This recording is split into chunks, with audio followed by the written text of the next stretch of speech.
Kyrie Jesu Domine, dona eis requiem. Good morning, everybody. I just got back from the gym. I need to really get back to doing that on a regular basis. I obviously feel a lot better when I do manage to do it. I just want to talk today briefly about what my friend Jimmy Allman calls the Enemedia and kind of the whole leftist establishment. You know, by the Enemedia is all those really far left journalistic outlets, mainly televised, but also in print, that demonize the right all the time.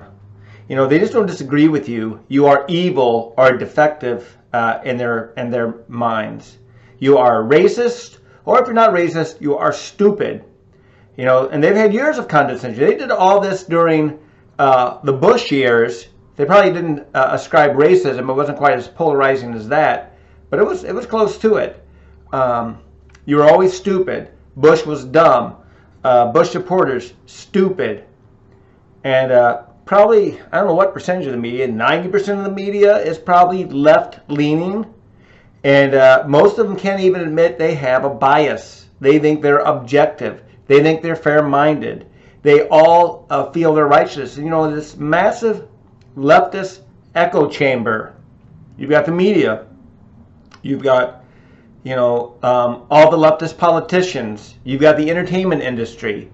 It's predominantly left. Not just Hollywood, but music and the arts. All left-leaning. Not liberal, because again, let's use the Dennis Prager definition. Liberal you can talk to. A leftist is dogmatic. And then universities. What, 90% of universities, higher education, is leftward-leaning. That is massive. And I think what has shook them all up is that somebody like Trump, who isn't a punching bag like the Bushes, who isn't going to sit there and get maligned and just go hide in the corner and hope that they leave him alone, he fights back. And I think that's one of the reasons people like him. It's one of the reasons I like him. And I'm very hopeful. I'm looking forward to the 2020 election. Because if he gets reelected, I think those next 4 years, he is going to clean house. He isn't going to establish a dictatorship like everybody on the left convinces you of. It's not going to be the end of the republic, like they all say. It is probably going to be the reform of the republic. But they won't want reform, because reform ends their virtual monopoly on American life in these last 20, 30 years. You know, that's the real sad thing is the left won the culture war. Not completely, but, you know, probably 80% of it is dominated by them. But there's pushback. I don't think we'll ever reclaim the coast, you know, the left coast, as they call it, whether that's the east or west, the left coast. It's because it's a mindset that's very hard to free people from, especially when there's emotional attachment to your mindset. It's very hard to break people out of things because emotions create this bizarre loyalty that defies reason. That even when you see the absence of facts, which is often what they report on, or contrary facts that ought to convince them to do otherwise, they don't change their mind.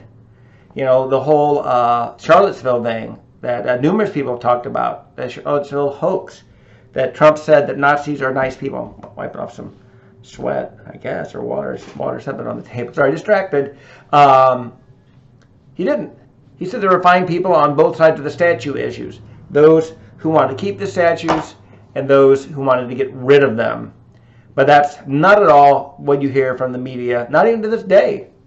And so they're all still convinced. Trump was saying, oh, you know, these guys, he said these racist people are good. We know that's not what he was saying. I'm told this is bad for you, but these things taste great. Especially the paradise ones. So anyway, again, it's not David versus Goliath, because those odds seem too big. But I would say it's we're up against a massive, pervasive, untiring enemy. And again, they all support one another. So, you know, it's like, who was it? Battling the Hydra. Is that Hercules? I can't remember who killed the Hydra. I'm guessing it's Hercules. You slice off one head and two more grow back. That's what it's going to be like for a good while. So I'm hoping Trump wins in 2020, and I hope in 2024 we get a good successor, somebody to carry on his fight. They got to have his fight, not just his policies, but his ability to fight back and frame the conversation, because the press is driven nuts that they cannot control the narrative anymore. Makes me happy. Have a great day, everybody. Bye.